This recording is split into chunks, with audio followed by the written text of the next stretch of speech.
ഒരു ദിവസം ഞാൻ ബാങ്ക് നിഫ്റ്റിയിൽ ഒരു ട്രേഡ് എടുത്തു. അത് ഏകദേശം എനിക്ക് ഫേവറബിൾ ആയിട്ട് നല്ല രീതിയിൽ വന്നു. ഫേവറബിൾ എന്ന് വെച്ചാൽ ഞാനൊരു അപ്സൈഡ് ട്രേഡ് എടുത്ത് സി എടുത്ത് സി ബൈ ചെയ്ത് ഏകദേശം 300 രൂപയ്ക്കാണ് ബൈ ചെയ്തത് എന്റെ ഓർമ്മ. 300 എന്നൊരു 350 രൂപയിലേക്ക് വന്നിട്ടുണ്ട്. അതിനുശേഷം അത് ഈ ഡൗൺ സൈഡിലേക്ക് ചെറിയ പ്രോഫിറ്റ് കുറഞ്ഞു വരുന്നുണ്ട്. കുഴപ്പമില്ല, പ്രോഫിറ്റ് കുറയുന്നുള്ളൂ. പിന്നെ അത് തിരിച്ചു കയറും എന്നുള്ള പ്രതീക്ഷ തന്നെയാണ് ഞാൻ നിൽക്കുന്നത്. പിന്നെ അത് പയ്യെ ലോസ് സൈഡിലേക്ക് വന്നു തുടങ്ങി. പിന്നെ തിരിച്ച് ഒന്നുകൂടി പ്രോഫിറ്റിലേക്ക് വരുന്നു. പിന്നെ ഭയങ്കര കുറച്ചുകൂടി ലോസ് കൂടുന്നു.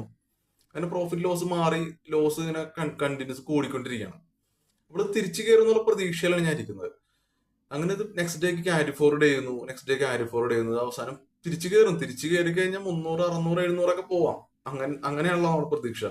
അപ്പൊ ഈ മണ്ടൻ പ്രതീക്ഷയോടുകൂടി ഞാൻ ഈ ട്രേഡ് വെച്ചുകൊണ്ടിരുന്നു. നെക്സ്റ്റ് ഡേയിലൊക്കെ വെച്ചുകൊണ്ടിരുന്നത് എനിക്ക് തോന്നുന്നു ലാസ്റ്റ് അത് 0.5-ലോ 0.1-ലോ അങ്ങനെ എന്തൊക്കെയാണ് ഞാൻ എക്സിറ്റ് ചെയ്ത് മാറിയത് ആ ട്രേഡ്. അപ്പൊ ഈ പ്രതീക്ഷ എന്ന് പറഞ്ഞ സാധനം ഇതൊരിക്കലും ഒരു സ്ട്രാറ്റജി അല്ല.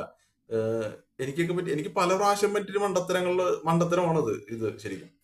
അപ്പൊ നിങ്ങൾ ഇങ്ങനെ ട്രേഡ് ചെയ്തിട്ടുണ്ടാവാം. അപ്പൊ ഇത് ഇപ്പോഴും നിങ്ങൾ റിയലൈസ് ചെയ്യൽ നിങ്ങൾ മനസ്സിലാക്കണം. ഇതൊരു ലോക മണ്ടത്തരമാണ് ഈ പ്രതീക്ഷയോടുകൂടി ട്രേഡ് എടുക്കുക. എല്ലാവരും പറയുമല്ലോ hope is not a strategy എന്ന് പറയും. ശരിക്കും അതാണ്, നമ്മൾ മണ്ടത്തരമാണ് കാണിക്കുന്നത്. അത്രയും വലിയ മണ്ടത്തരം ഇല്ല. വെറുതെ പ്രതീക്ഷയോടുകൂടി നമുക്കൊരു പ്രോപ്പറായിട്ട് ഒരു പ്ലാൻ വേണം. ഒരു entry, exit, stop loss, target, നമ്മുടെ റിസ്ക് മാനേജ്മെന്റ്, ഇങ്ങനത്തെ കാര്യങ്ങളിൽ ഒരു പ്ലാൻ ഉണ്ട്. ജസ്റ്റ് എക്സിക്യൂട്ട് ചെയ്യുക മാത്രമാണ് ട്രേഡറുടെ ജോലി. ഈ പ്ലാനിങ് നമ്മൾ നേരത്തെ നടത്തണം, എന്നിട്ട് അത് എക്സിക്യൂട്ട് ചെയ്യുക. അല്ലാതെ നമ്മൾ വെറുതെ പ്രതീക്ഷയോടുകൂടി തിരിച്ചു കയറും എന്നൊക്കെ പറഞ്ഞ് വെറുതെ വെച്ചിട്ടിരുന്ന് കഴിഞ്ഞാലല്ലോ ഉറപ്പായിട്ട് നിങ്ങളുടെ പൈസ മൊത്തം നഷ്ടപ്പെടും. അന്ന് എന്റെ പൈസ നഷ്ടപ്പെട്ടാലും ഉറപ്പായിട്ടും ഉറപ്പായിട്ടും നിങ്ങൾക്ക് ഇപ്പോഴും ഇത് സംഭവിച്ചുകൊണ്ടിരിക്കുന്നുണ്ടാവാം. പക്ഷെ നിങ്ങളിത് മനസ്സിലാക്കി നിങ്ങൾ അതിൽ നിന്ന് പുറത്തേക്ക് വരണം. പുറത്തേക്ക് വന്നില്ലെങ്കിൽ നിങ്ങളുടെയും ക്യാപിറ്റൽ ഉറപ്പായിട്ടും നഷ്ടപ്പെടും. ഞാൻ ഈ പറഞ്ഞ സാധനങ്ങൾ നിങ്ങൾക്ക് കണക്ട് ചെയ്യാൻ പറ്റുന്നുണ്ടെങ്കിൽ ഒന്ന് കമന്റിൽ ഒന്ന് അറിയിച്ചാൽ നന്നായിരിക്കും. Okay, thank you.